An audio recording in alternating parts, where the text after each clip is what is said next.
How often do you think of food during the day?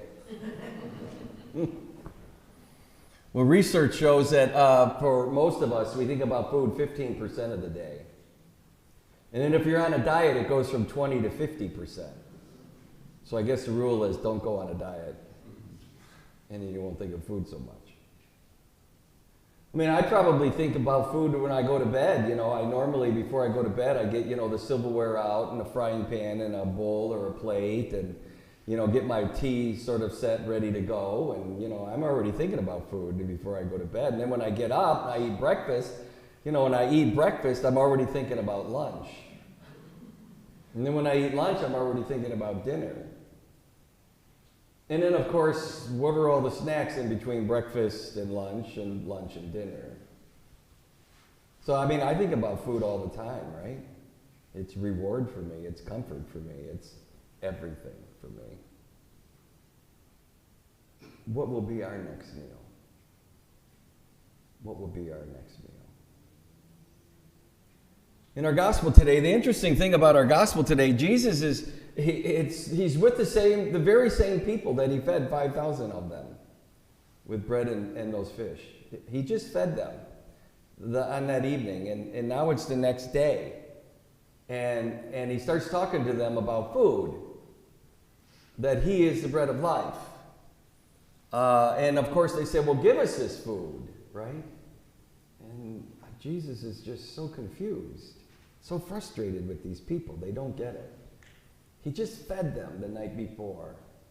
And when he's talking about this spiritual food, they just don't get it.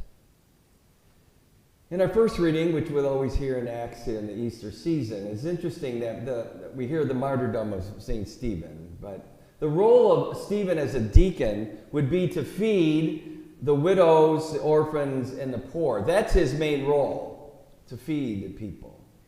To gather whatever money and food that he can and help these people survive and sustain life.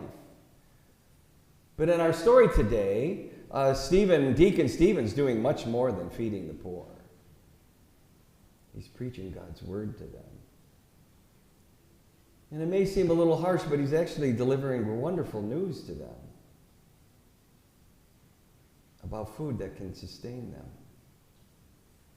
And if you follow it and you lay it against what Jesus went through, in Stephen's death and Jesus' death, there's a lot of parallels in there. And next year I'll probably preach on that. I don't know.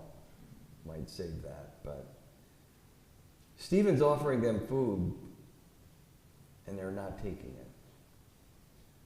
What will be our next meal? How important is it that we're here today to receive the Eucharist of Jesus Christ? And do we truly believe, just as Jesus says in our gospel today,